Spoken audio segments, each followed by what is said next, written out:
Looking back, I should have seen it coming. The clues were everywhere, hidden like shadows in the corners of our 5-year marriage. But when you're building a life with someone you love, you ignore the red flags. At least that's what I convinced myself. It began with little inconsistencies. Sarah started traveling for work conferences more frequently, which seemed normal for her consulting job. But then there were the luxury items showing up: designer bags. I never bought her jewelry that didn't match our budget, and her laptop always locked with a password she changed without telling me. I'm not the suspicious type, never was, but things felt wrong. The way she'd flinch when I glanced at her screen during dinner, how she'd delete emails right after reading them claiming they were spam, the sudden interest in my family's business dealings that she never cared about before. Last Friday, I was organizing our home office when her email pinged on the shared computer. A notification from someone named Victor flashed. Need to discuss the plan. Your husband's inheritance is key. The preview cut off, but my heart sank. I didn't want to be the paranoid husband invading privacy, but fate was practically handing me the truth. When she came home that evening, I confronted her calmly. She was in the living room, scrolling through her phone, acting all innocent, the TV humming in the background as I stood there, arms crossed. Who's Victor? The first asked. Her reaction was immediate. She set her phone down slowly, but instead of denial, she burst out laughing. Oh, honey, you finally figured it out, she said, wiping a tear from her eye. Victor's my partner, real partner. We've been together since before we met. I married you for the money. Your family's tech company, that inheritance you're set to get, it's all part of the plan.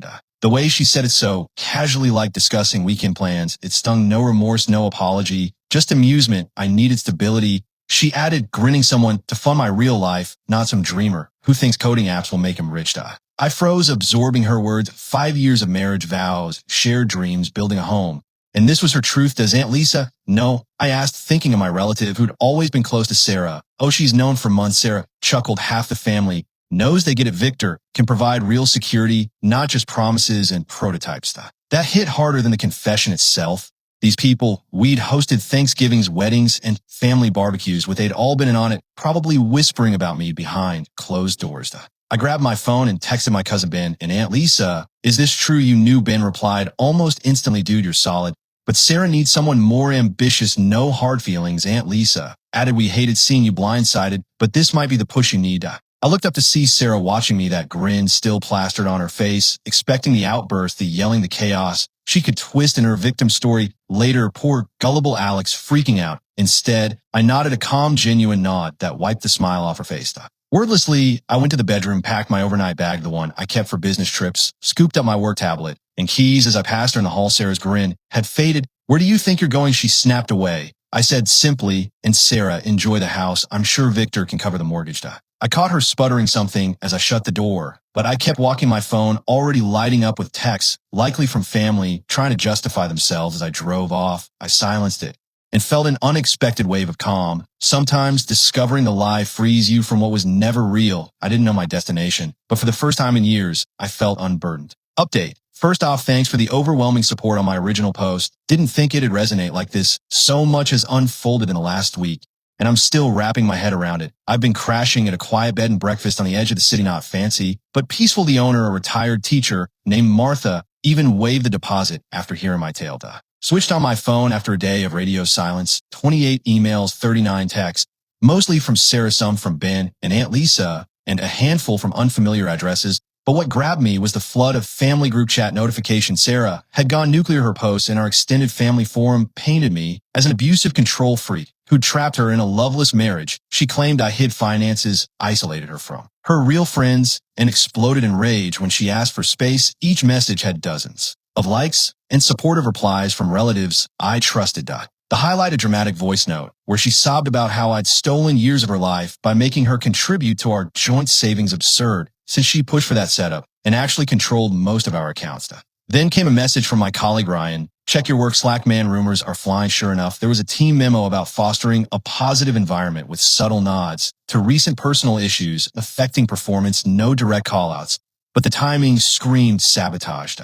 I should have been furious. Maybe I should have clapped back, share my evidence. Instead, I got curious. How deep did this go? Deeper than I imagined. The next day, while grabbing files from our storage unit, I bumped into Elena, Sarah's cousin. She looked guilty, fidgeting like she was breaking some code. You should watch her back, she muttered. Victor isn't just her boyfriend. He's got ties, deep ties. And Sarah's been feeding stories to his network saying you're volatile, a threat, even death. Why warn me? Elena glanced around. Because this isn't new. Before you, there was her ex from college, Sarah, and Victor. They ruined him. He vanished from the scene. The chat flipped my perspective. I spent hours researching court filings, old social posts. Anything turns out the ex existed. Dylan, something his online presence evaporated right after Sarah's involvement with Victor. This morning, my lawyer called Sarah, tried to freeze our joint accounts, claiming I'd fled and left her destitute. When that failed, she told the bank I'd been harassing her. He warned me his own brother had faced something similar. But here's the real kicker amid all this. I got a LinkedIn request from an unknown profile picture of a sharp-dressed man in his 50s. The message read,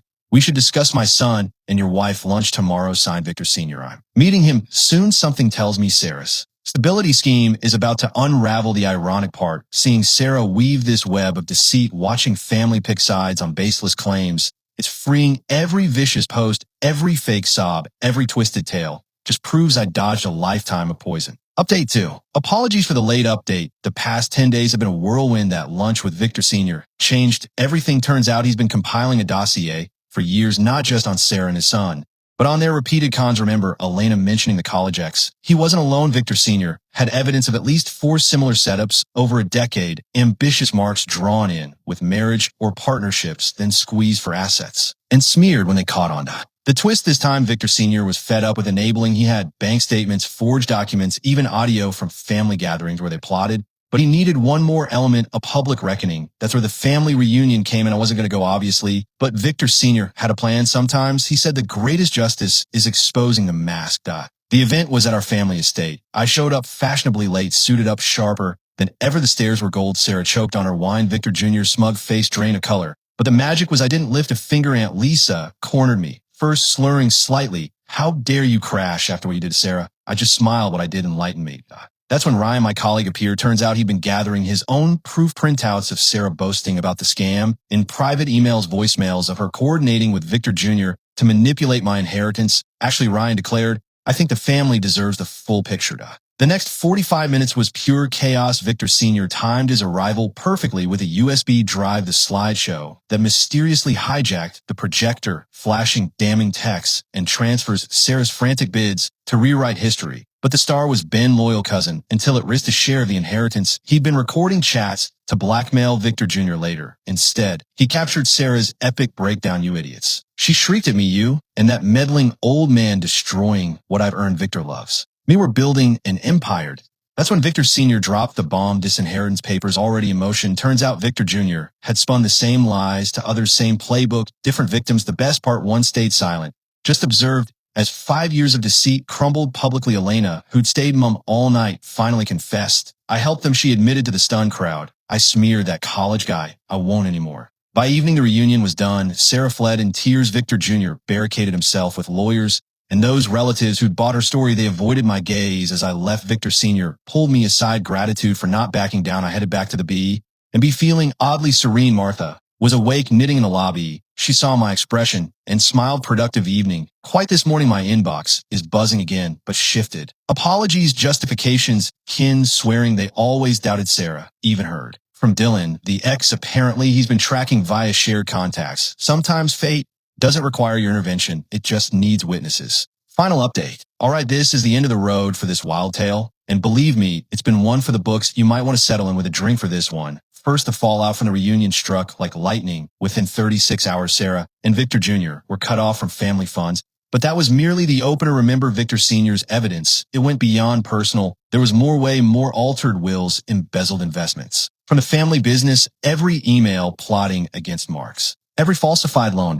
The family's attorneys pounced hard, less about the betrayals, more about the fraud and liability. Both Sarah and Victor Jr. now face criminal charges. But here's where it escalates. Dylan, the college ex-resurfaced, and he had proof, digital and physical. Turns out he'd archived everything before vanishing, including the defamation campaign Sarah orchestrated. He didn't know how to fight until now. Victor Sr. connected him with counsel too. Days later, he sued. Then the floodgates opened. Other victims emerged, each with tales and files. What began as a family scandal snowballed into a media storm. Sarah tried to pivot, posting a weepy video, insisting she was coerced by Victor Jr. and now vilified. That's when Elena stepped up. She leaked the chat logs where Sarah gloated over her schemes and ridiculed her targets, the ones where she plotted reputational assassinations. Last week, Sarah appeared at the B&B. Martha phoned me at the office. "That woman you mentioned is causing a fuss in the driveway." I arrived unhurried, found her leaning against my car, disheveled, holding a USB drive. I've got leverage on them. All she hissed, quivering. If you don't call this off, I'll expose everything. I chuckled. Do it towards your own world. See where it lands. She hurled the drive at me inside, where files, videos, confidential docs, her blackmail stash collected over years. I snapped photos of all. As she glared, then gave it back. Spill whatever, but reflect on where your games led you. People like Sarah Crumble, when their tools backfire. She smashed the drive there in the lot, ranting about revenge. That meltdown got filmed viral in hours. The knockout punch came today. Victor Sr.'s disinheritance finalized. He kept it all, the estate, the investments. Victor Jr.'s cushy exec role evaporated, his name, mud, his prospects, zilch. As for Sarah, word is she's crashing with distant relatives out of state. Her profile's silent. Those family members who sided with her, they're facing their own reckonings. Turns out betting on a con artist bites. Ben tried reconciling yesterday, a rambling email about being a true cousin. I responded with his old supportive text to Sarah. He ghosted spineless Aunt Lisa's, scrambling, too scared those files might tank her social circle. I nearly pity her, nearly me. I've locked in a new condo, started my own app, startup. Funny how cutting out snakes boosts your life. And yes, I've met someone new, keeping it light, doing it properly. The best revenge isn't vengeance or plots, it's thriving while they implode. But admit it, witnessing the collapse has been damn gratifying. This is my last update. Thanks for riding shotgun, Reddit. Remember, fate doesn't need your push. Sometimes you just step aside and let the masks fall.